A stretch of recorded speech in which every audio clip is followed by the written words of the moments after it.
बिस्मिल्लाहिर्रहमानिर्रहीम। अस्सलामुअलैकुम। Saudi Urdu news channel में आप सबको खुश आमदीद कहा जाता है।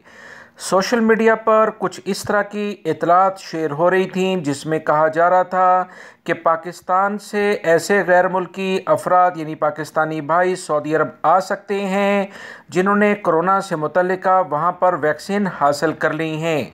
इस खबर के साथ कुछ अहम इतलात ये भी शेयर की जा रही थी कि सऊदी जर्नल अथॉरिटी की जानिब से तमाम फ़ज़ाई कंपनियों को यह हिदायत कर दी गई है कि वो पाकिस्तान और दीगर मुल्कों से ऐसे गैर मुल्की अफराद को अब आने की इजाज़त दें जिन्होंने अपने मुल्कों में कोरोना की वैक्सीन हासिल कर ली। सोशल मीडिया पर बहुत ज़्यादा इन खबरों का चर्चा था, तो इसी वजह से कुछ इतलात जो मेरे पास आई, मैंने इब्तदाई तौर पर अपने इसी चैनल पर एक वीडियो शेयर किया जिसके लिए मैं आप तमाम भाइयों से माज़रत चाहता हूं, क्योंकि ये ख़बर हकीकत पर मबनी नहीं है।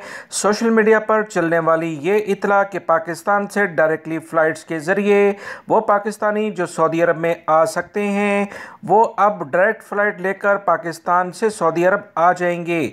सऊदी हुकूमत की जानिब से ऐसी कोई इतलात शेयर नहीं हुई। इसी वजह से जो इब्तदाई तौर पर वीडियो आपसे शेयर की गई थी उसे मैंने अपने चैनल से डिलीट कर दिया ताकि लोग किसी भी वजह से गलतफहमी का शिकार ना हों।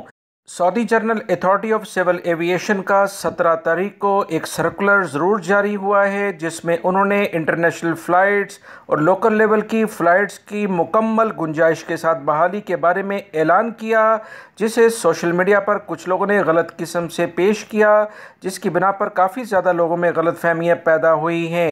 सऊदी हुकूमत की जानिब से रोज़ाना की बुनियाद पर अहम इक़दामात होते नज़र आ रहे हैं। सऊदी अरब के किसी भी ज़राए से इस बात की तस्दीक नहीं हो सकी कि पाकिस्तान या दीगर किसी भी मुल्क से डायरेक्ट फ़्लाइट्स के ज़रिए वो गैर मुल्की अफराद जिन्होंने अपने मुल्कों से कोरोना की वैक्सीन जो सऊदी अरब में रजिस्टर्ड हैं वो हासिल की हैं वो डायरेक्टली आ सकते हैं। वीडियो लाइक करके शेयर भी कीजिएगा।